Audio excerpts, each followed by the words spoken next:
கூட பேசும் ஆண்டவரே. உம்முடைய வசனத்தில் உள்ள ஜீவன் எங்கள் வாழ்க்கையிலே கடந்து வரட்டும். உங்கள் பரிசுத்தமுள்ள இரத்த கோட்டைக்குள்ளாக இந்த நாளிலே நாங்கள் நின்று கொண்டு இந்த வார்த்தையை ரிசீவ் பண்ண எங்களுக்கு உதவி செய்யும். அதற்கு விரோதமாக எழும்புகிற எல்லா எதிர் வல்லமைகள் இயேசு கிறிஸ்துவின் நாமத்தில் கட்டப்படுவதாக. இயேசுவின் நாமத்தில் பிதாவே, ஆமென். கரங்களை தட்டி கர்த்தருடைய வார்த்தைக்காக நாம் நன்றி சொல்லுவோம். ஆண்டவர் இந்த புதிய மாதத்தில் நமக்கு வாக்கு பண்ணி இருக்கிறார். என்ன வார்த்தையை கொடுத்திருக்கிறார்? என் வார்த்தைகள் நன்மை செய்யாதோ. அல்லேலூயா. அந்த வசனத்தை முழுசா வாசிக்கலாம். மீகா 2:7. யாக்கோபு வம்சம் என்று பெயர் பெற்றவர்களே, கர்த்தரின் ஆவி குறுகி இருக்கிறதோ, அவருடைய கிரியைகள் இவைகள் தானோ? செம்மையாய் நடக்கிறவர்களுக்கு என் வார்த்தைகள் நன்மை செய்யாதோ. 3 கேள்வி கேட்கிறார் ஆண்டவர். 3 கேள்வி கேட்கிறார். நீங்க தான் பதில் சொல்லணும். கேள்வி அவர் கேட்டார்னா பதில் நாம தான் சொல்லணும். கர்த்தரின் ஆவி குறுகி இருக்கிறதோ? குறுகி இருக்குதா? கர்த்தரின் ஆவி குறுகி இருக்குதா? இல்லை இல்லை. என்ன இவ்வளோ மெதுவாக? இல்லை, யாருக்கு தெரியும் அது குறுகி இருக்குதோ பெருகி இருக்கிறதோ? நமக்கு என்ன தெரியும் அப்படின்றீங்களா? கர்த்தரின் ஆவி குறுகி இருக்கிறதோ, அவருடைய கிரியைகள் இவ்வளோதானா? ஆண்டவரால் இவ்வளோதான் செய்ய முடியுமா? இதுக்கு மேலே செய்ய முடியாதா? அடுத்தது, செம்மையாய் நடக்கிறவனுக்கு என் வார்த்தை நன்மை செய்யாதோ. அல்லேலூயா. கண்டிப்பா நன்மை செய்யும். கண்டிப்பா நன்மை செய்யும். அவர் நன்மைகளின் நாயகர். அவர் நன்மை செய்கிற தேவன். கர்த்தரின் ஆவி குறுகி இருக்கிறதோ? கர்த்தரின் ஆவி அப்படின்னா எதை குறிக்குதுன்னா, கர்த்தருடைய வார்த்தையை தான் குறிக்குது. கர்த்தருடைய வேத வசனங்கள் ஆவியும் ஜீவனுமா இருக்கு. வசனம் தான் கர்த்தரின் ஆவி. கர்த்தரின் ஆவி குறுகி. ஆண்டவர் சொல்றாரு, என் வார்த்தை என்ன குறுகி போச்சா? என் வார்த்தை குறுகி இருக்கா? மனுஷ வார்த்தை தான் குறுகி இருக்கும். ஒரு நாளைக்கு அப்படியே பெருசா பேசுவாங்க, இன்னொரு நாளைக்கு குறுகிரும். ஆனா கர்த்தருடைய வார்த்தை ஒரு நாள் என்ன செய்யாது? குறுகி போகவே போகாது. கர்த்தருடைய கிரியைகள் குறுகி போகாது. அவருடைய வார்த்தைகள் செய்கிற நன்மை ஒரு நாள் என்ன செய்யாது? குறுகி போகவே போகாது. என் வார்த்தைகள் நன்மை செய்யாதோ. நம்ம படித்த படிப்பு நமக்கு நன்மை செய்யாமல் இருக்கலாம். நம்முடைய பணம் நமக்கு நன்மை செய்யாமல் இருக்கலாம். அல்லேலூயா. அவர் இருந்தால் ஜனம்லாம் வந்துருங்க, வரும். போக வேண்டியது போகும், வர வேண்டியது வரும். ஆண்டவர் கூட்டி கழிச்சிருவார். கழிக்க வேண்டியதை கழிச்சிட்டு கூட்ட வேண்டியதை கூட்டிடுவார். அதனால அந்த மாதிரி அவர் வார்த்தைகள் தான் எனக்கு நன்மை செய்யும் நம்ம நினைக்கணும். எனக்கு நல்லது நடக்குமா? ஒரு பையன் சொன்னான், எங்கள் அம்மா எனக்கு பொண்ணு பார்க்கவே இல்லைங்க, அதனால தாங்க எனக்கு கல்யாணம் ஆகலைங்க. அப்படிலாம் இல்லைப்பா. அம்மா பார்த்தா தான் கல்யாணம், அப்பா பார்த்தா தான் கல்யாணம், அப்படிலாம் இல்லை. கர்த்தர் இன்னும் உனக்கு அதுக்குரிய வேலை வரல. சீக்கிரத்தில் என்ன வரும்? வேலை வரும், நடக்கும். அதே மாதிரி ஒரே வாரத்தில் வேலை வந்துச்சு. அவங்க அம்மாட்ட பேசாமே இருந்தான்.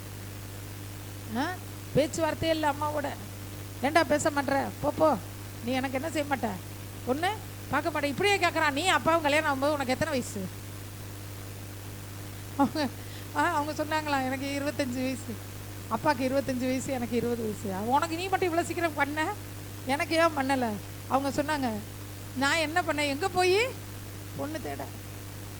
ஒரு காரியமும் நன்மையாக சொல்கிறதுக்கு எதுவுமே இல்லையே.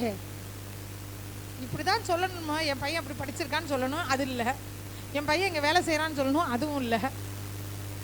இல்லை இவ்வளோ சொத்து இருக்குன்னு சொல்லணும், அதுவும் இல்லை. எதுவுமே இல்லை. அவன் சொன்னான், எனக்கு சொத்து சேர்த்து வைக்கல, என்னை படிக்க வைக்கல, பணமாவது சேர்த்து வச்சியா? அதுவும் இல்லை. எவன் எனக்கு பொண்ணு தருவான்? அப்போ நான் சொன்னேன், இங்கே பாரு, விவாகம் யாவருக்குள்ளும் கனம் உள்ளது. கர்த்தர்கிட்ட கேளு, பொண்ணு வரும். அம்மா கிட்ட கேட்காத நீ அப்படின்னு கர்த்தர்கிட்ட கேட்டான். ஒரு வாரம் தான் அனுப்பிச்சு இந்த பேச்சுவார்த்தை நடந்து. ஒரே வாரத்தில் அவனுக்கு திருமணம் ஃபிக்ஸ் ஆகி இன்னைக்கு கல்யாணம் ஆகி நல்லா சந்தோஷமா இருக்கிறான். அல்லேலூயா. எதுக்காக சொல்றேன்னா, அவருடைய வார்த்தைகள் தான் நமக்கு நன்மை செய்யும். பேய் இப்படி நம்மளுக்கு சொல்லி கொடுக்கும். பத்தியா, உனக்கு இது இல்லை பத்தியா, அதனால தான் இது நடக்கலை. உனக்கு அது இல்லை பத்தியா, அதனால தான் அது நடக்கலை. எதுவுமே இல்லைன்னாலும் இல்லாதவைகளை இருக்கிறவைகளை போல அழைக்கிற ஜீவனுள்ள தேவன், அவருடைய வார்த்தை எனக்கு நன்மை செய்யும். இயேசுவோட வார்த்தை தான் என்ன செய்யும்? நன்மை செய்யும். நம்ம சேர்ந்திருக்கிற இடம் எப்படியாப்பட்ட இடம்னா, ஆண்டவருடைய குடும்பம். இன்னைக்கு ஞானசான கிளாஸ்ல சொன்னாங்க, நீங்க ஒரு குடும்பத்துக்குள்ள என்ன செய்றீங்க? சேர்றீங்க. அப்புறம் இன்னொரு வார்த்தை சொன்னார் சகோதரன். என்ன சொன்னார்னா, நீங்கள் இந்த சபையில இனிமேல் பார்வையாளர்கள் அல்ல, பங்குதாரர்கள். என்னவா? பங்குதாரர்கள். பணம் போடுற பங்குதாரர்கள் இல்லை, பிரயாசத்தையும் ஜபத்தையும் சபைக்காக உழைப்பையும் நேரத்தையும் செலவழிக்கிற பங்குதாரர்கள், ஷேர் ஹோல்டர்ஸ். ஒரு ஒரு ஒரு பெரிய நிறுவனத்தில் நீங்கள் ஷேர் போட்டிருந்தீங்கன்னு வச்சுக்கோங்களேன், போட்டுட்டு எனக்கு என்னன்னு இருப்பீங்களா? உங்களுடைய நோக்கம்லாம் எங்கே இருக்கும்? அந்த கம்பெனி எப்படி ஓடுது, உங்கள் சுய லாபத்துக்காகத்தான் பார்த்துட்டு இருப்பீங்க. ஆனால் சபையில் சுய லாபம் இல்லை, இயேசுவின் சரீரத்தின் மேல் உள்ள ஈடுபாட்டினால சபையின் நடவடிக்கைகளை பார்த்துக்கிட்டே இருக்கணும். யார் வந்தா, யார் வரல, இவங்க ஏன் வரல, உடனே 4 பேர் சேர்ந்து பேசக்கூடாது. பத்தியா வரல பத்தியா, அப்படி இல்லை. பரிதபிக்கணும். இயேசுவே அவங்க என்னாச்சுன்னு தெரியலையப்பா அப்படின்னு தேவ சமூகத்தில் என்ன செய்யும்? சரி, என் வார்த்தைகள், கர்த்தருடைய வார்த்தை தான் நமக்கு என்ன செய்யுமா? நன்மை செய்யுமா? ஒரே ஒரு வசனத்தை மட்டும் இன்னைக்கு வாசித்து நம்ம ஜெபிக்க போகிறோம். எபிரேயர் 4:12. ஆமென், அல்லேலூயா. கர்த்தரோட வார்த்தை என்ன செய்தா? 3 விஷயத்தை செய்து. என்ன செய்து? ஆத்துமாவையும் ஆவியையும் கணுக்களையும் ஊனையும் பிரிக்குது. அது எப்படி பிரிக்குதான்?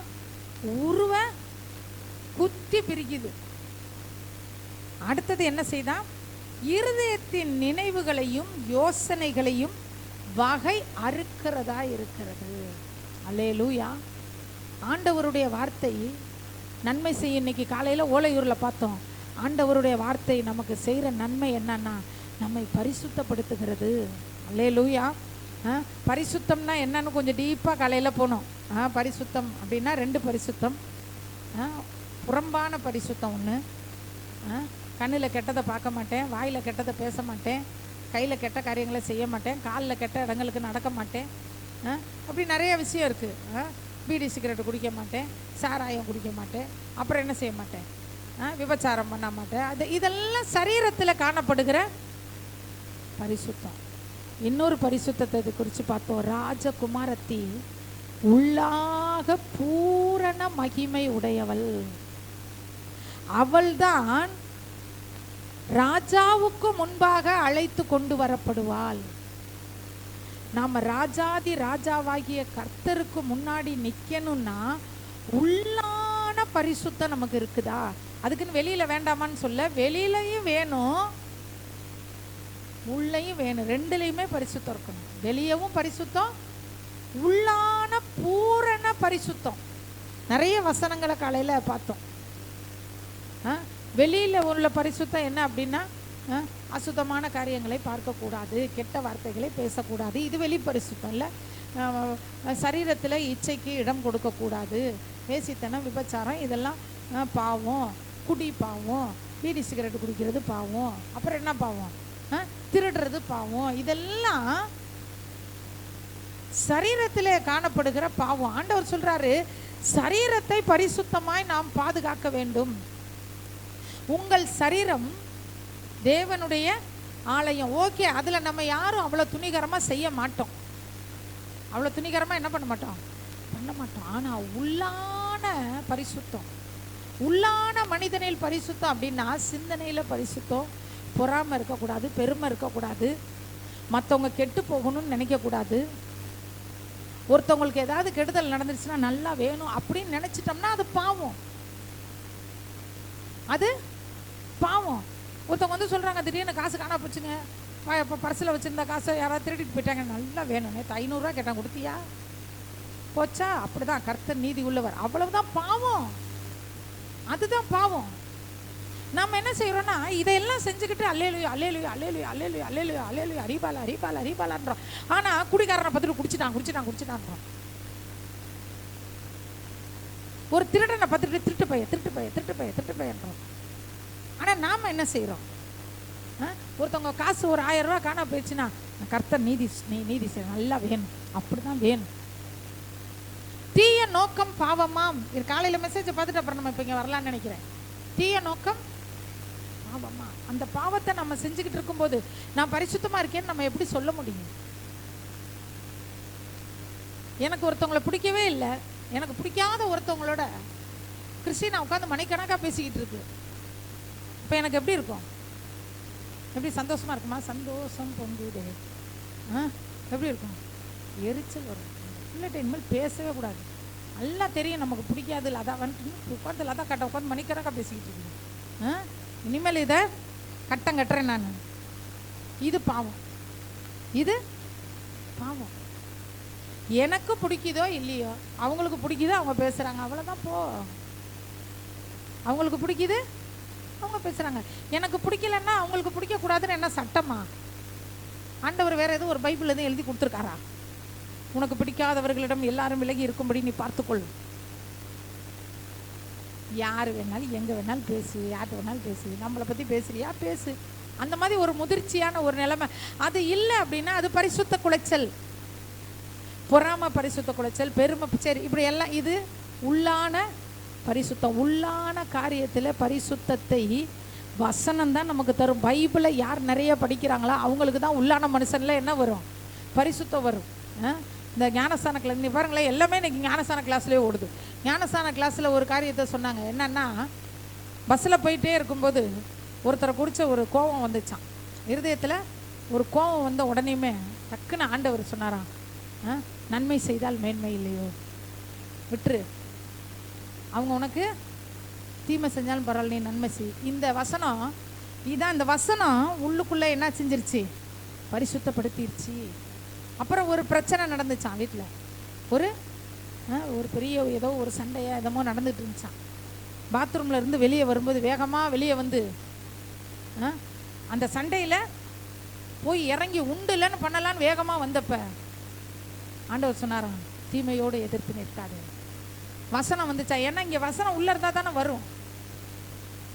வசனம் உள்ள இருக்கணும், ஆவி இயேசுவோட இணைஞ்சிருக்கணும். அதுதான் இன்னைக்கு காரியம். வசனம் மட்டும் இருந்து பிரயோஜனம் இல்லை, இயேசுவோடு இணைஞ்சு இருக்கும்போது அப்போ இந்த வசனம் என்ன செய்யுது? நம்மளை உள்ளான பரிசுத்தத்தை கொடுக்குது. உள்ளான மனிதனிலே பரிசுத்தத்தை. அப்புறம் இன்னொரு ஒரு காரியம், தப்பே செய்ய ஒருத்தர் தப்பு செஞ்சாருன்னா அவரை திட்டிவிட்டாராம்.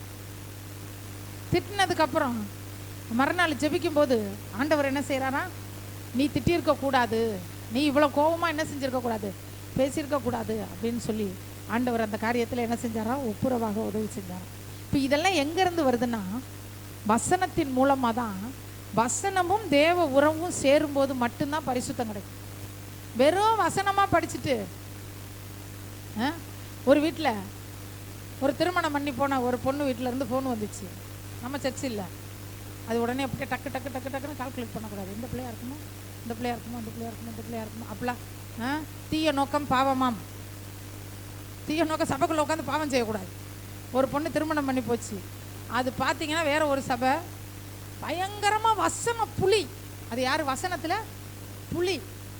அதுக்கிட்ட நிற்கவே முடியாது. வசனத்தில் யாராலையும் நிற்க முடியாது. அப்படியாப்பட்ட பிள்ளை ஒரு நாள் ஞாயிற்றுக்கிழமை மத்தியானம் 3 மணிக்கு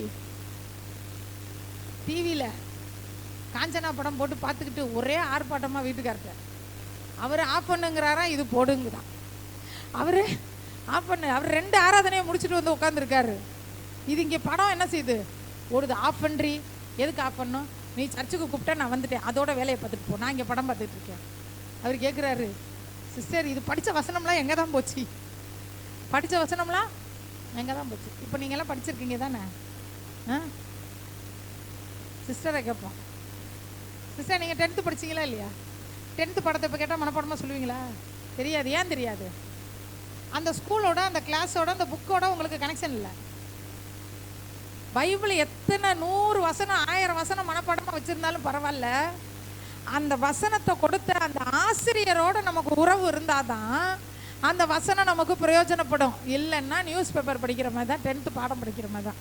10th பாடம்லாம் இப்போ மறந்து போச்சு இல்லை, +2 எழுதுனா மறந்துருச்சு இல்லை. இதில் நான்லாம் வந்து ஸ்டேட்டில் 2nd, ஒன்றுமே தெரியாது. இப்போ கேட்டிங்கன்னா எனக்கு அக்கௌண்ட்ஸ் புக்கை கொடுத்து அக்கௌண்ட்ஸில் 198 மார்க்கு இப்போ கொடுத்து எனக்கு ஒரு அக்கௌண்ட்ஸ் போட சொல்லுங்க, எனக்கு ஒன்றுமே தெரியாது. ஏன்னா அதோட சரி அக்கௌண்ட்ஸ் புக்கை நான் பார்க்கல, அக்கௌண்ட்ஸ் டீச்சரோட எனக்கு தொடர்பு இல்லை, அந்த ஸ்கூலோட தொடர்பு இல்லை, அந்த டியூஷன் சென்டரோட தொடர்பு இல்லை. தொடர்பு இருந்துச்சுன்னா தான், இயேசுவோடு தொடர்பு இருந்தால் தான் படிக்கிற வசனம் நமக்கு பிரயோஜனப்படும். இயேசுவோடு தொடர்பு இல்லைன்னா நீங்கள் 100 தடவை பைபிள் படித்தாலும் சரி அந்த வசனத்தினால உங்களுக்கு ஒரு பிரயோஜனமும் இருக்காது. சரி, இங்கிட்டு வந்துடுவோம். தேவனுடைய வார்த்தை எப்படிப்பட்டதா? ஜீவனும் வல்லமையும் உள்ளது. அது நம்ம எல்லாத்துக்கும் தெரியும். வசனத்தில் உயிர் இருக்குதான். வசனத்தில் என்ன இருக்கு? உயிர் இருக்குதான். நமக்கு உயிர் இருக்கா இல்லையா? இருக்குல்ல. எனக்கு எவ்வளோ உயிர் இருக்கோ அதே மாதிரி வசனத்துக்கு என்ன இருக்குது? என்னோட உயிர் வந்து ஒரு 100 வருஷத்துக்குள்ளே தான் என் உயிர் இருக்கும். அதுக்கப்புறம் என் உயிர் என்ன செஞ்சிடும்? போயிடும். ஆனால் வசனத்தில் உள்ள உயிர் நித்திய வரைக்கும் இருக்கும். நித்திய ஜீவ வசனங்கள். அல்லேலூயா. நித்திய ஜீவ வசனங்கள், வேத வசனங்கள் ஜீவனும் வல்லமையும் உள்ளதாக இருக்கிறது. அதனால் அந்த வசனம் என்னை உயிர்ப்பிக்கும். அந்த வசனம் என்ன செய்து உயிரோட வச்சிருக்குது. ஆத்துமா உயிரோட வாழ்றதுக்கு காரணம் ஆண்டவருடைய வார்த்தை. சரி, அடுத்தது, இருபுறமும் கருக்குள்ள எந்த பட்டயத்திலும் கருக்கானது. இருபுறமும் கருக்குள்ள எந்த பட்டயத்திலும் கருக்கானது. பட்டயம் வந்து பார்த்தீங்கன்னா அப்படி நீளமாக இருக்கும் தான் பட்டயம். பட்டயம்னா வால். பட்டயம்னா வால். நம்ம காய்கறி நறுக்கிற கத்தி இருக்குது பார்த்தீங்களா, அது ஒரு புறம் தான் கருக்கு இருக்கும், இன்னொரு புறம் இருக்காது. ஆனால் இது 2 பக்கமும் என்ன செய்தான்? கருக்குள்ள பட்டயமா. சரி, இது என்னதான் பண்ணுது அப்படின்னா ஆத்துமாவையும் ஆவியையும் பிரிக்கிறது. ஆத்துமாவையும் ஆவி. என்னங்க இது? ஆத்துமாவையும் ஆவியை. எனக்கு ரொம்ப இந்த வசனம், ஆத்துமாவையும் ஆவியையும் எதுக்குங்க பிரிக்கணும்? ஆத்துமாவையும் ஆவியையும் ஏன் பிரிக்கணும் அப்படின்றப்ப ஒரு வசனத்தை ஆண்டவர் என் கண்களில் பார்க்க ஆண்டவர் எனக்கு உதவி செஞ்சார். சங்கீதம் 119:28. சங்கீதம் 119:28. ஆத்துமாதான் சிந்தனைகளின் இருப்பிடம். சிந்தனையை தான் ஆத்துமாக்குள்ள இருந்தா என்ன வருது? யோசனைகள், சிந்தனைகள். இவர் சொல்றாரு, எலியா, போதும் கர்த்தாவே என் ஆத்துமாவை எடுத்துக்கோ. ஆத்துமா வியாகுலம் அப்படின்வாங்க, ஆத்துமாவில் விசாரம்னுவாங்க, ஆத்துமாவில் வேதனை, ஆத்துமாவில் சஞ்சலம். எது வரைக்கும் என் ஆத்துமாவில் நான் என்னத்தை வச்சிருப்பேன்? சஞ்சலத்தை வச்சிருப்பேன். அப்ப ஆத்துமா அப்படின்னா வேதனைகள், சஞ்சலம், கவலை, பயம் எல்லாம் அந்த ஆத்துமாட்ட தான் என்ன செய்யும்? இருக்கும். ஆவி தேவனுடைய காரியங்களை பற்றி தான் என்ன செய்யும்? ஆவி தன்னை தந்த தேவன். ஆண்டவர் ஒரு மனிதனோடு இடைப்படும் போது முதல்ல அவர் யாரோட இடைப்படுறாரு? ஆவியிலே என்ன செய்வார்? இடைப்படுவார். அப்ப இந்த ஆத்துமா என்ன செய்யும்? இந்த ஆவியை போட்டு அமுக்கி வச்சு. ஆவி வந்து தேவனை மட்டும் தான் தேடும். ஆவிக்கு வேற எதுவுமே தெரியாது. மனிதனுடைய ஆவி. அப்ப என்னுடைய ஆவிக்கு வந்து நாளைக்கு வாடகைக்கு பணம் கட்டணுமேன்றது என் ஆவி. அதெல்லாம் என் ஆவி எப்பயுமே யாரை தான் யோசிக்கும்? கர்த்தரை மட்டும்தான் பார்க்கும். கர்த்தருக்கு எது பிடிக்கும்? கர்த்தாவே கர்த்தாவே கர்த்தாவேன்னு. ஆனால் ஆத்துமாவில் தான் என்ன இருக்கும்?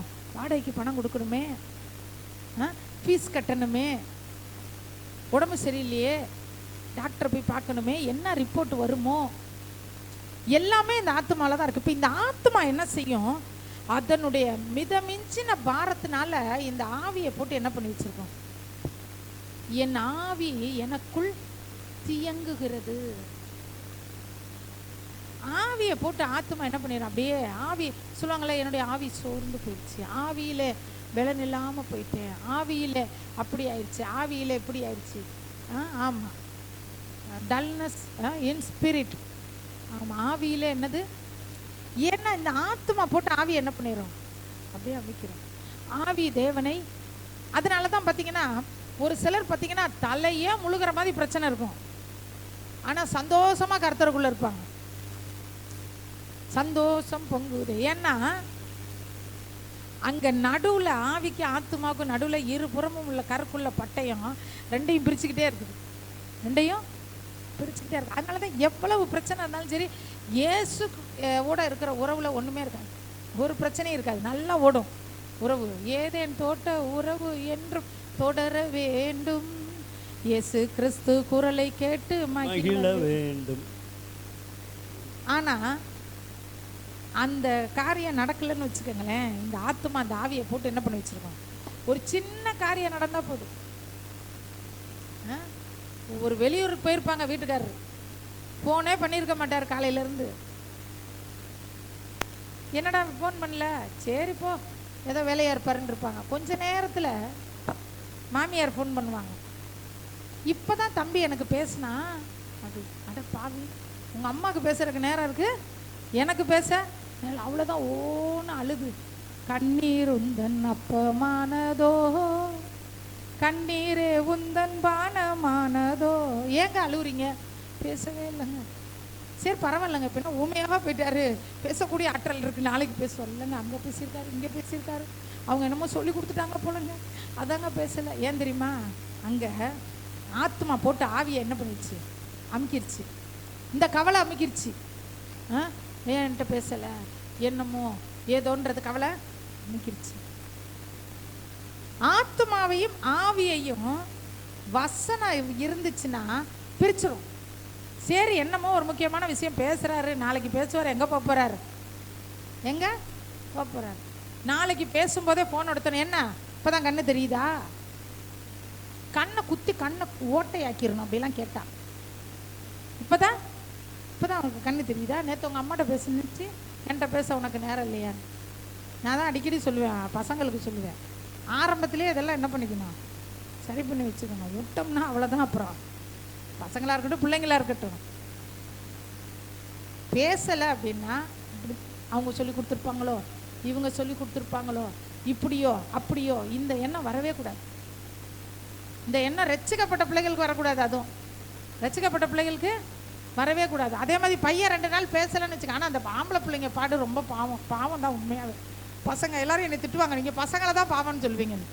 உண்மையாகவே பசங்க தாங்க பாவம். கூப்பிட்டு நிற்க வச்சு கேட்டு பார்ப்போம், இங்கே இருக்காங்க பாருங்க, எல்லாத்தையும் சொல்லுவாங்க ஒவ்வொருத்தரும். அதில் நம்ம சர்ச்சில் கல்யாணம் பண்ணாங்க 2 பேரும் உட்காந்துருக்காங்க, 2 பேரையும் கூப்பிட்டு கேட்டோம்னா சொல்லுவாங்க பாவம் தான் பசங்க. ஏன்னு கேளுங்க, இங்கிட்டும் பதில் சொல்ல முடியாது, அங்கிட்டும் பதில் சொல்ல, யாராவது ஒருத்தர் விட்டு கொடுக்கணுமா இல்லையா. அப்போ தான் இவங்களுடைய எல்லாமே இவங்களுடைய கௌரவம் பெருமை எல்லாமே அப்போ தான் வரும். உரிமை விட்டுருங்க, விட்டு கொஞ்சம் என்ன செய்யுங்க. ஆமாம், ஆத்துமாவையும் ஆவியையும் பிரிக்க வேண்டிய நேரத்தில் ஆண்டவருடைய வார்த்தை பிரிக்கும். வார்த்தை நமக்குள்ள இருந்து இயேசுவோடு உறவு இருந்துச்சுன்னா ஆத்துமாவில் வரக்கூடிய இப்படிப்பட்ட கெட்ட காரியங்கள் ஆவியை கலங்கப்படுத்தாதபடிக்கு பிரிக்கும். ஆவியிலே கலங்கம் வந்துடக்கூடாது. ஒரு ஊழியக்காரங்க ஒருத்தவங்களை சொன்னாங்க, அவங்களுடைய ஸ்பிரிட் பாய்சன் ஆயிடுச்சு அப்படின்னாங்க. ஏன்னா அந்த வார்த்தையெல்லாம் கேட்டதில்லை. முதல் அவங்க சொன்னாங்க இன்னொருத்தவங்களை. நான் சொன்னேன் அப்படின்னா என்ன சிஸ்டர் அப்படின்னு. அவங்க சிந்தனையில் இருக்கக்கூடிய விஷம் அவங்க ஆவியிலே இறங்கி இன்னைக்கு அவங்க டோட்டலாக பாய்சனாக மாறிட்டாங்க. அவங்களால இனிமேல் நல்லதை யோசிக்க முடியாது, நல்லதை பேச முடியாது, நல்லதை செய்ய முடியாது, ஒன்றுமே செய்ய முடியாது, அவங்கள விட்டுருங்க அப்படின்னாங்க. அவங்கள விட்டுருங்க. கடைசியில் விட்டுட்டாங்க. அப்படியே கத்திக்கிட்டே இருப்பாங்க, கத்திக்கிட்டே வீட்டுக்குள்ளே கத்துவாங்க, சர்ச்சில் வந்தால் கத்துவாங்க. இதுக்கு காரணம் என்ன தெரியுமா, ஆண்டவருடைய வார்த்தை அங்கே இல்லை. ஆண்டவருடைய வசனம் இருந்துச்சுன்னா நன்மை செய்கிற ஜீவ வார்த்தைகள் உங்கள் ஆத்துமாவையும் ஆவியையும் பிரிக்கும். ஆத்துமாவில் உள்ள கவலை, ஆத்துமாவில் உள்ள மரண பயம், ஆத்துமாவில் உள்ள அவிசுவாசம், ஆத்துமாவில் உள்ள பொறாமை, ஆத்துமாவில் உள்ள கெட்ட விஷயங்கள் ஆவியை போட்டு ஒடுக்காதபடி ஆத்துமாவின் பிடியிலிருந்து ஆவியை பிரிக்கும். அல்லேலூயா. நம்முடைய ஆவிக்கு பாதுகாப்பு தேவை, நம்ம ஆத்மாவுக்கும் தேவை. மனிதன் ஆவி, ஆத்மா, சரீரம் அப்படிதான் படைக்கப்பட்டிருக்கிறாங்க. சரீரத்தை நம்மளால ஈஸியாக பாதுகாத்துக்கலாம், சிந்தனையை நமக்கு ஓரளவுக்கு கட்டுப்படுத்தி வைக்கலாம். ஆனால் சிந்தனையை விட்டுட்டோம்னா ஆவி அவுட்டு. ஆவி ஆத்மா சரீரம் இருக்கும்போது இந்த ஆத்மா ஆவியோடு நல்ல முறையில் இணைஞ்சு இருந்துச்சுன்னா நம்ம ஆவிக்குரிய வாழ்க்கை நல்லா இருக்கும். ஆத்மா சரி இல்லைன்னா சரீரத்தோட சேர்ந்துச்சுன்னு வச்சுக்கோங்களேன், பாவம் செய்ய ஆரம்பிச்சிருவோம். ஆத்மாவும் சரீரமும் இணைஞ்சிச்சுன்னா, தீய முறையில் இணைஞ்சிச்சுன்னா என்ன வந்துடும்? பாவம் வந்துடும். ஆவியையும் ஆத்மாவையும் என்ன செய்தான்? ஆத்மாவையும் ஆவியையும் பிரிக்கிறது. அடுத்தது கணுக்களையும் ஊனையும் பிரிக்குதான். கணுக்கள்னா என்னங்க? இதாங்க ஜாயிண்ட், இதுதான் கணுக்கள். இந்த ஜாயிண்ட்டுக்குள்ளே என்ன இருக்குது? ஊன் இருக்குது. ஊனுன்னா என்ன சொல்லுவாங்களா? அது மஸ்ஜை. அதை என்ன செய்தான்? இப்போ இது இருக்கிற வரைக்கும் தான். இப்போ இந்த இடத்துல இது ரெண்டும் சேர்ற இந்த கணுவில் என்ன இருக்குது? ஊன் இருக்கிறதுனால தான் என்னால் என்ன செய்ய முடியுது? இந்த கையை நீட்ட முடியுது, மடக்கு. இந்த ஊன் இல்லைன்னா என்ன செய்யும்? ஆனால் இப்போ இந்த கணுக்களை விட்டு ஆண்டவருடைய வார்த்தை ஊனை பிரிச்சிருந்தான். இப்போ என்னங்க ஆகும்? என்ன ஆகும்? ஒன்றுமே செய்ய முடியாமல் போயிரும்ல. ஏன் அப்படி செய்யுது? வார்த்தை ஏன் அப்படி செய்யுது? நம்மளை காலூன்றி நிற்க செய்கிறவர் தானே கர்த்தர். இது என்ன அப்படின்னா, மாம்சத்தின்படி நாம் நடவாதபடிக்கு நம்முடைய மாம்சத்தின் கிரியைகளை நம்மை விட்டு முற்றிலுமாய் ஒழித்து கட்டுகிறது ஆண்டவருடைய வார்த்தை. இந்த கணுவும் இந்த என்னது கணுக்களும் ஊனும், இந்த கணுக்களும் ஊனும் சேர்ந்திருந்தால் மாம்சம் நன்றாக செயல்படும். என்னுடைய ஆவிக்குரிய வாழ்க்கையில் மாம்சத்தில் நான் நடவாதபடிக்கு, மாம்சத்தில் நான் கிரியை செய்யாதபடிக்கு தேவனுடைய வார்த்தை என்னுடைய மாம்சத்தின் கிரியைகளை என்னை விட்டு அழித்து போடும். அதுதான் ஆண்டவருடைய வார்த்தை. இந்த கணுக்களை விட்டு ஊனை எடுத்துட்டோம்னா இதால என்ன செய்ய முடியாது? ஒன்றுமே செய்ய முடியாது. அதே போல் என்னுடைய ஆவிக்குரிய ஓட்டத்தில் ஊன் எது தெரியுமா? அதை தடுக்கிற ஊனு உலக பிரகாரமான நட்பு, தேவையில்லாத உறவு, தேவையில்லாத காரியங்கள், இதெல்லாம் என்னை விட்டு என்ன செஞ்சிடும்? பிரிச்சிடும். கணுக்களையும் ஊனையும் ஆண்டவருடைய வார்த்தை பிரித்து மாம்சத்தின்படி நடக்காதபடி என்னை பண்ணிடும். நான் இப்போ நான் மாம்சத்தின்படி நடந்துக்கிட்டு இருக்கேன். சொல்லுவாங்க ஒருத்தவங்க, என்னங்க சபைக்கு போகிறாங்கங்க, பைபிளை படிக்கிறாங்க, ஆனால் செய்கிறதெல்லாம் திருட்டுத்தனம் பண்ணுறாங்கங்க, பண்ணுறதெல்லாம் என்ன சொல்கிறாங்க? ஊழியம் செய்கிறேன்றாங்க, ஆனால் பண்ணுறதெல்லாம் அட்டூழியமாக பண்ணுறாங்க. ஆண்டவர் ஆண்டவர் ஆண்டவர்ன்றாங்க, ஆனால் பேய் வேலையெல்லாம் செய்கிறாங்க. ஏன்னா அங்கே பிரிவினை நடக்கலை, கணுக்களும் ஊனும் பிரியலை, மாம்சத்தில் நடந்துக்கிட்டு இருக்காங்க. அப்போ அங்கே என்ன வேணும்? இருபுறமும் கருக்குள்ள பட்டயம் வேணும், வேத வசனம் வேணும். என் வார்த்தைகள் உங்களுக்கு நன்மை செய்யாதா அப்படின்னு சொன்னாரே, அந்த நன்மை என்னன்னா, மாம்சத்திலே ஓடிக்கொண்டு இருக்கிற ஒரு விசுவாசியை மாம்சத்தின் கிரியைகளிலிருந்து விலக்கி மாம்சத்தின்படி நடவாமல் ஆவியிலே நடக்க வைப்பது. ஆவியிலே ஒரு மனுஷன் நடக்கணும் அப்படின்னா அதுக்கு கணுக்கள் வேணுமா, ஊன் வேணுமா, கை வேணுமா, கால் வேணுமா? அதெல்லாம் இல்லைல்ல. அப்போ முற்றிலுமாய் மாம்சத்திலிருந்து என்னை ஆண்டவர் ஆவியிலே நடக்க வைப்பது. மாம்சத்தின் தளத்திலிருந்து ஆவிக்குரிய தளத்திலே நான் நடப்பதற்கு பேர் தான் கணுக்களையும் ஊனையும் பிரிப்பது. சரி, அடுத்தது இருதயத்தின் நினைவுகளையும் யோசனைகளையும் வகையறுக்கிறது. அது என்னங்க இருதயத்தின் நினைவுகள் யோசனைகள் அப்படின்னா, இருதயத்தின் நினைவுகள் திட்டமாக மாறாதபடி பிரிக்கிறது. இருதயத்திலே ஏற்படுகிற சிந்தனைக்கும் செயலுக்கும் இடையிலே இருபுறமும் கருக்குள்ள பட்டயம் வந்து பிரிச்சிடும். செம்மையாய் நடக்கிறவர்களுக்கு அவருடைய வார்த்தை நமக்கு நன்மை செய்ய. என்ன நன்மை செய்யுமா? நம்முடைய ஆத்மாவையும் ஆவியையும் பிரிக்கும். மாம்சத்திலே நடவாதபடிக்கு ஊனையும் கணுக்களையும் பிரிக்கும். அடுத்தது நினைவுகளையும் யோசனைகளையும் வகையறுக்கும். வகையறுக்கும் அப்படின்னா சீர்படுத்தும். நீ நினைக்கிறது தப்பு, இதுபடி நீ செய்ய கூடாது, நீ நினைக்கிறது தப்பு,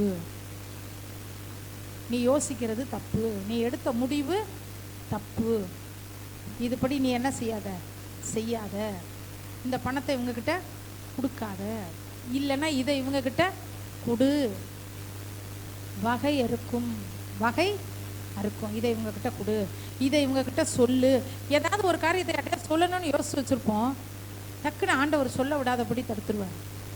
இருதயத்தின் நினைவுகளையும் யோசனைகளையும் என்ன செய்கிறார், பிரிச்சிருவார், சொல்லாமல் பிரிச்சிருவார். இல்லைன்னா சொல்லக்கூடாதுன்னு நினைக்கிற விஷயத்த சொல்ல வைப்பார். எது சரியோ அதன்படி நடத்துவார். ஆண்டவருடைய வார்த்தை உங்களுக்கு நன்மை செய்யும்.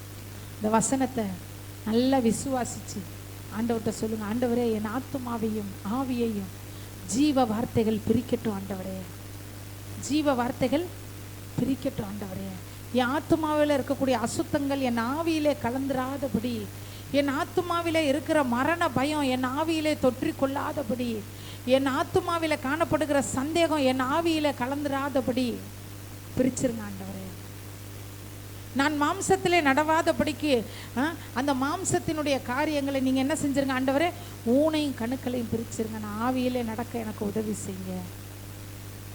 என் இருதயத்தின் நினைவுகளையும் யோசனைகளையும் வகையறுங்க ஆண்டவரே, சீர்படுத்துங்க ஆண்டவரே, சரிப்படுத்துங்க ஆண்டவரே. நல்ல சிந்தனை எனக்கு வரணும் ஆண்டவரே, நல்ல சிந்தனை எனக்கு வரணும் ஆண்டவரே. ஆரோக்கியமான எண்ணங்கள் எனக்கு வேணும் ஆண்டவரே. இருதயத்தின் யோசனை ரொம்ப ரொம்ப முக்கியம்.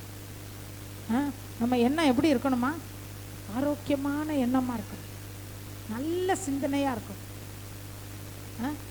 உதாரத்துவமான எண்ணமாக இருக்கணும். காலையில் ஒருத்தவங்கள்ட்ட பேசிகிட்டு இருந்தேன், அப்போ அவங்க சொன்னாங்க, கடவுள் எனக்கு உதாரத்துவமான மனசை கொடுத்துருக்காருங்க அப்படின்னாங்க. எனக்கு கேட்க ரொம்ப சந்தோஷமாக இருந்துச்சு. இல்லைங்க நான்லாம் அப்படிலாம் இல்லைங்க, நான் அப்படி பண்ணிடுவேன் இப்படி பண்ணிடுவேன் அப்படின்னு இல்லாமல் அவங்க சொன்னாங்க, உதாரத்துவமான எண்ணத்தை ஆண்டவர் எனக்கு கொடுத்ததுனால தாங்க இது வரைக்கும் ஆண்டவருடைய கிருபையில் பலத்திலே நான் ஓடிட்டு இருக்கேன் அப்படின்னா. அல்லேலூயா. நான் கேட்டேன், என்னங்க அப்படி உதாரத்துவமான எண்ணம்? போனால் போயிட்டு போகுதுன்னு விட்டுருவேங்க, போனால் போயிட்டு போகுதுன்னு விட்டுருவேங்க அப்படின்னாங்க. எத்தனை பேரை விட்டீங்க, என்னென்னா விட்டீங்க சொல்லுங்க அப்படின்னு வரிசையாக சொன்னாங்க. ஒரு சில விஷயம் அவங்களுக்கு செய்யப்பட்ட அநீதி, 2 பேர் சேர்ந்துக்கிட்டு அவங்கள என்ன பண்ணது, பேரை கெடுத்த காரியங்கள், குடும்பத்தை விட்டு அவங்கள பிரித்த காரியம், நிறைய விஷயத்த சொல்லி விட்டுட்டேங்க. மருமகனை சொல்லி சொன்னாங்க, மருமகன் அப்படிப்பட்ட ஒரு காரியத்தை எனக்கு செஞ்சாங்க, போய் தொலைன்னு விட்டுட்டேங்க, ஆண்டவர் பார்த்துக்குவார் அப்படின்னு விட்டுட்டேங்க. அல்லேலூயா. அவங்க சொன்னாங்க, உதாரத்துவமான மனசு ஆண்டவர் என்ன கொடுத்துருக்காரு. இருதயத்தின் நினைவுகள் நல்ல நினைவுகளாக இருக்கணும். இருதயத்தின் நினைவுகள் நல்ல நினைவுகளாக இருந்தால் வசனம் அந்த நினைவுகள்லேருந்து நம்மளை சரியாக வழி நடத்தும். நினைவுகள் கெட்டதாக இருந்து செய்கைக்குள்ளே நம்ம நினச்ச சிந்தனை, கெட்ட சிந்தனை செய்கையாக மாறுறதுக்குள்ளே நடுவில் நின்று பிரிக்கக்கூடிய வல்லமை மனுஷனுக்கு கிடையாதுங்க. மனுஷருக்கு கோபம் தான் வரும். ஒருத்தவங்க ஒரு கெட்ட காரியத்தை செய்யணும்னு முடிவு பண்ணிட்டாங்கன்னு வச்சுக்கோங்க, ஒருத்தவங்க ஃப்ரெண்டை போய் என்ன பண்ணுறாங்க, உண்டு இல்லை இன்னையோட என் ஃப்ரெண்ட்ஷிப்பை நான் முடிச்சுக்க போகிறேன் அப்படின்னு சொல்லிட்டு போகிறாங்க. ஃப்ரெண்டு எனக்கு இப்படி பண்ணிட்டான், நான் நினச்சே பார்க்கல, அவன் இப்படி பண்ணிட்டான், இனிமேல் அவனுக்கு எனக்கு உறவு இல்லை அப்படின்ட்டு போகும்போது அவங்ககிட்ட போய் விட்டுருப்பா அப்படிலாம் பண்ணாதப்பா அப்படின்னு அவன் நம்மளை தான் கேட்பான், திருப்பி நம்மளை திட்டுவான். ஆனால் ஆண்டவருடைய வார்த்தையை அவன் ஒழுங்காக படிக்கிறவனாகவும் இயேசுவோடு நல்ல உறவுலையும் இருந்தால் அந்த வார்த்தை சரியான நேரத்தில் பிரேக் போட்டுரும், யோசனை செயலாய் மாறாமல் தடுத்துரும். அல்லேலூயா. நம்ம எல்லாரும் எழும்பி நின்று, ஆண்டவரே உங்களுடைய வார்த்தைகளுக்கு எங்களை ஒப்பு கொடுக்கிறோம் ஆண்டவரே. ஜீவ வசனங்கள் எங்கள் வாழ்க்கையிலே நடத்தட்டும். உம் வார்த்தையின்படி எனக்காக கடவுது, உம் வாக்குறுதிகளினால் நிலை நிற்பேன் என்று சொல்லி ஆண்டவரை நோக்கி வார்த்தையின்படி எனக்காக கடவுது, வாக்குறுதிகளினால் நிலை நிற்பேன் நான். என் இருதயத்தில் உம் வாக்கை வரைந்திடும், உம் வாக்கு தத்தத்தின்படி எனக்காக கடவுது. நன்றி ஆண்டவரே. இந்த நாளிலே என் வார்த்தைகள் நன்மை செய்யாதோ என்று சொன்னீர் ஐயா. உம்முடைய வார்த்தைகள் எங்க வாழ்க்கையில என்னெல்லாம் நன்மை செய்கிறது என்பதை இந்த நாளிலே நாங்கள் பார்த்தோம் ஐயா. எங்கள் ஆத்துமாவிலே எழும்புகிற வேதனைகள், பாரங்கள், கஷ்டங்கள் எங்கள் ஆவியை அமிழ்த்தி போடாதபடிக்கு நாங்கள் தேவனோடு இருக்கிற உறவை பாதுகாப்பது உம்முடைய வார்த்தை ஆண்டவர். மாம்சத்திலே நடந்து ஆண்டவரே, மாம்ச சிந்தை மரணம் என்று சொன்னீரே, அந்த ஆத்தும மரணத்திலிருந்து எங்களை காக்கும்படி ஆண்டவரே, கணுக்களையும் ஊனையும் பிரிப்பது உம்முடைய வார்த்தைகள் ஆண்டவரே. ஆண்டவரே, தீமையான யோசனை எப்படி அபிமெலேக்கு பாவம் செய்யாதபடிக்கு, பாவமான ஒரு எண்ணம் அந்த அபிமெலேக்குக்கு வந்துச்சு, ஆனா பாவம் செய்யாதபடி உம்முடைய வார்த்தை வந்து அவரை காத்தது போல யோசனைகளையும் நினைவுகளையும் வகையறுக்கிற உம்முடைய வார்த்தைகளுக்காக நாங்கள் நன்றி சொல்லுகிறோம். இந்த குடும்ப ஆசீர்வாத ஆராதனையில் வந்திருக்கிற ஒவ்வொரு குடும்பங்களும் உம்முடைய வசனத்தின்படி பிழைத்து கொள்ளட்டும் ராஜா. மனுஷன் அப்பத்தினாலே மாத்திரமல்ல, தேவனுடைய வாயிலிருந்து புறப்படும் ஒவ்வொரு வார்த்தையினாலும் பிழைப்பான் என்று சொன்னீர்கள். இந்த மாலை வேளையில வந்திருக்கிற ஒவ்வொரு குடும்பமும் உம்முடைய வசனத்தினால் பிழைத்து கொள்ளட்டும். ஒவ்வொருவருடைய ஆத்துமா உம்முடைய வார்த்தையினால் பிழைத்து கொள்ளட்டும். ஒவ்வொருவருடைய ஆவியும் உம்முடைய வார்த்தையினால் பிழைத்து கொள்ளட்டும். ஒவ்வொருவருடைய சரீரமும் உம்முடைய வார்த்தையினால் உயிர்ப்பிக்கப்படட்டும் ஐயா. சரீரத்திலே காணப்படுகிற வியாதிகள், பலவீனங்கள் இயேசுவின் நாமத்தில் நீங்கி போகட்டும் ஆண்டவரே. ரீகா லதா ரகா லமா நகா லெகா ரகா சகா லமா நகா ரபா லகா ரபா லபா ரகா லகா நகா ரகா லபா. நன்மை செய்யும் ஆண்டவரே, ஆமென். நன்மை செய்யும். எங்களுக்கு நன்மை காண்பிக்கிறவன் யார் என்று சொல்லுகிறவர்கள் அநேகர் ஆண்டவரே. அப்பா, நாங்களும் அப்படி சொன்னோம் ராஜா. இவங்க எங்களுக்கு நன்மை செய்யல, அவங்க எங்களுக்கு உதவி செய்யல, இவங்க எங்க கிட்ட பேசல, அவங்க எங்களை புரிஞ்சுக்கல. இன்றைக்கு இப்படிப்பட்ட காரியத்தை இயேசுவின் நாமத்தில் எங்கள் சிந்தனையை விட்டு தூரமாய் நாங்கள் எரிந்து போடுகிறோம். கர்த்தர் எங்களோடு இருக்கிறார். எப்பொழுது யாரை இணைக்க வேண்டும், எப்பொழுது யாரை விளக்க வேண்டும், எல்லாம் உங்களுக்கு தெரியும் ராஜா. இயேசு கிறிஸ்துவின் நாமத்தினாலே உறவின் பிறப்பு நீங்க ராஜா. ஆண்டவரே, உம்மை துதிக்கிறார் ராஜா. ரீகா லமனா தரக ரமனா லிகா ரமனா தரக லமனா பரபரபர. உம்முடைய வார்த்தைகளுக்காக நாங்கள் நன்றி சொல்கிறோம் இயேசு கிறிஸ்துவின் நாமத்தினாலே. ஆண்டவரே, இந்த வேத வசனத்திலே, வேத புத்தகத்திலே எங்களுக்கென்று கர்த்தர் வைத்திருக்கிற நன்மைகள் எல்லாம் பிதா, குமாரன், பரிசுத்த ஆவியாகிய திரியேக தேவனுடைய நாமத்தில் 100க்கு 100 நாங்கள் பெற்றுக்கொள்ளுகிறோம். அதற்கு விரோதமாக எழும்புகிற எல்லா அந்தகார கிரியைகள் இயேசு கிறிஸ்துவின் நாமத்தில் கட்டப்படுவது. நீரே மகிமைப்படும் இயேசுவின் நாமத்தில் பிதாவே, ஆமென். ஆமென். ஆத்துமாவே கர்த்தரை ஸ்தோத்திரி, என் முழு உள்ளமே அவருடைய பரிசுத்த நாமத்தை ஸ்தோத்திரி. என் ஆத்துமாவே கர்த்தரை ஸ்தோத்திரி, கர்த்தர் செய்த சகல உபகாரங்களையும் மறவாதே. அவரை அக்கிரம